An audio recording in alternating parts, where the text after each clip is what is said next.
నమస్తే, welcome to Y news. నేను పుష్ప. అన్నదాత సుఖీభవ మరో విడత నిధులొచ్చాయి. తుని మండల పరిషత్ కార్యాలయంలో ఏర్పాటు చేసిన కార్యక్రమంలో ప్రభుత్వ విప్ యనమల దివ్య తుని నియోజకవర్గానికి సంబంధించిన అన్నదాత సుఖీభవ చెక్ ను రైతాంగానికి అందజేశారు.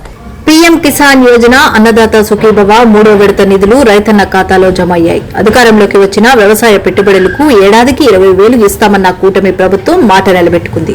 ఈ ఏడాది ఇప్పటికే 2 విడతలుగా 14,000 అన్నదాతలకు ఆర్థిక సాయం అందించిన కూటమి సర్కార్ ఇవాళ మూడో విడత మిగతా 6,000 అన్నదాతల ఖాతాల్లో జమ చేసింది. తుని మండల పరిషత్ కార్యాలయంలో పీఎం కిసాన్ యోజన అన్నదాత సుఖీభవ మూడో విడత నిధులు పంపిణీ కార్యక్రమం అట్టహాసంగా జరిగింది. ముఖ్య అతిథిగా విచ్చేసిన ప్రభుత్వ విప్ యనమల దివ్య అన్నదాత సుఖీభవ నిధులకు సంబంధించిన చెక్కును ఆవిష్కరించారు. ఈ సందర్భంగా యనమల దివ్య మాట్లాడుతూ ఎన్నికల సమయంలో ఇచ్చిన హామీలను కూటమి ప్రభుత్వం నెరవేర్చుతుందని, ఆర్థిక ఇబ్బందులు ఎదురవుతున్నా ముఖ్యమంత్రి నారా చంద్రబాబు నాయుడు సూపర్ 6 పథకాలను సూపర్ హిట్ చేశారని కొనియాడారు.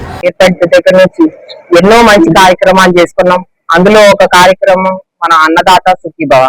ఏదైతే ఎలక్షన్ లో అప్పుడు హామీ ఇచ్చిందో మన కూటమి ప్రభుత్వం సూపర్ 6 ఏదైతే ఎలక్షన్ హామీ ఉందో అన్నదాత సుఖీభవ, మన కేంద్ర ప్రభుత్వం నుంచి రైతులకి 20,000 ఇస్తామని ఏదైతే హామీ ఇచ్చామో కేంద్ర ప్రభుత్వం నుంచి 6,000, అలాగే రాష్ట్ర ప్రభుత్వం నుంచి 14,000 రెండు కలుపుకొని 20,000 ఏడాదికి రైతన్నకి 20,000 ఇస్తామని ఏదైతే హామీ ఇచ్చామో ఇవాళ మూడో విడతలో రైతులకు అందజేసి ఇవాళ ఆ హామీ నెరవేర్చుకోవడం జరిగింది ఈ సంవత్సరానికి. దీన్ని బట్టి మనకు అర్థమవుతుంది కూటమి ప్రభుత్వానికి ఎంత చిత్తశుద్ధి ఉందో.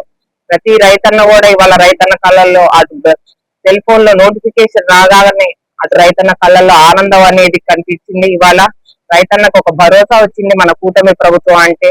అదే మన కూటమి ప్రభుత్వం అంటే మన రైతుల ప్రభుత్వం, అలాగే పేద ప్రజల ప్రభుత్వం అని మరొక్కసారి నిరూపించుకున్నారు. అలాగే ఇవాళ మన తుని నియోజకవర్గానికి వస్తే మన తునిలో రైతన్నలు వచ్చేసి 27,000 మంది, 27,617 మంది. వాళ్ళందరికీ కూడా ఇవాళ మూడో విడతలో 15,31,30,00,000 రూపాయలు ఇవాళ వారి అకౌంట్ లో జమ చేయడం జరిగింది. ఇలాగా మొత్తం చూసుకుంటే మనం డిస్ట్రిక్ట్ లోనే 2వ స్థానంలో ఉన్నాం. దీనికి ప్రత్యేకంగా నేను ధన్యవాదాలు చెప్పవలసింది మన అగ్రికల్చర్ డిపార్ట్మెంట్ కి. ఎక్కడున్నాడో రైతు ఎత్తుకొని వారికి డబ్బులు అందే విధంగా వారి బ్యాంక్ అకౌంట్ కి జమ చేసి చాలా బాగా రైతన్నని ఎప్పుడు వాళ్ళకి అండగా ఉంటూ నిలుస్తుంది ఈ కూటమి ప్రభుత్వం. జై హింద్, థ్యాంక్ యూ. తుని నియోజకవర్గ పరిధిలో తుని, కోటనందూరు, తొండంగి మండలాలకు చెందిన 27,759 మంది రైతులకు 54,34,40,000 మూడో విడత నిధులు రైతుల ఖాతాల్లో జమ చేస్తామన్నారు. ఇందులో తుని మండలంలో 11,427 మందికి 22,29,40,000, తొండంగి మండలంలో 8,564 మందికి 16,59,62,000, కోటనందూరు మండలంలో 7,876 మందికి 15,62,88,000 ఆర్థిక ప్రయోజనం కల్పించడం జరిగిందన్నారు. ఈ కార్యక్రమంలో మాజీ ఎమ్మెల్యే రాజా అశోక్ బాబు, సీనియర్ నేతలు యనమల రాజేష్, చింతమనేడి అబ్బాయి, ఎనుగంటి సత్యనారాయణ, మోతుకూరి వెంకటేష్, ఎంపీపీ బొప్పన్న రాము, అరిగెల నరసింహమూర్తి, అప్పన్న రమేష్ తదితరులు పాల్గొన్నారు. మన తుని నియోజకవర్గానికి సంబంధించి రైతు సోదరులందరికీ కూడా ఒక మంచి రోజు. అటు కేంద్ర ప్రభుత్వం, రాష్ట్ర ప్రభుత్వం, గౌరవనీయులు ప్రధానమంత్రి నరేంద్ర మోడీ గారు, గౌరవ ముఖ్యమంత్రి వర్యులు నారా చంద్రబాబు నాయుడు గారు, కూటమి ప్రభుత్వం ఆనాడు ఎన్నికలు ఇచ్చిన వాగ్దానం మేరకు ప్రతి రైతుకి ప్రతి సంవత్సరం 20,000 రూపాయలు రైతు భరోసా అందిస్తామని ఇచ్చిన వాగ్దానం మేరకు మూడో విడత ఈ రోజున మన నియోజకవర్గంలో గౌరవ మన శాసనసభ్యులు గారు ప్రభుత్వ యనమల దివ్య గారి చేతుల మీదుగా అందుకోవడం మనందరికీ ఆనందదాయకం. రైతు సోదరులందరూ కూడా ఈ ప్రభుత్వానికి ఎప్పుడు ఆనందంగా ఉంది.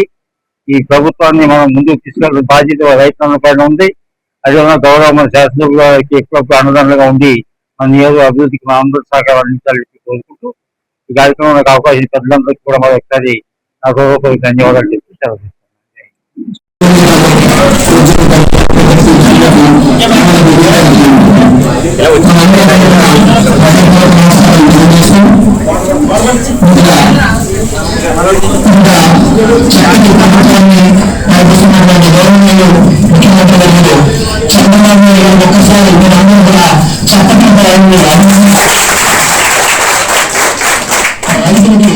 నిజంగా సోదరులు ఈ సోదరుల మంచి పరిపాలన పాటిస్తున్నటువంటి మన ముఖ్యమంత్రి గారు అందరూ తరపున ధన్యవాదాలు తెలియజేస్తూ ఇప్పటికే టైం ఎక్కువైంది కాబట్టి తెలిసిన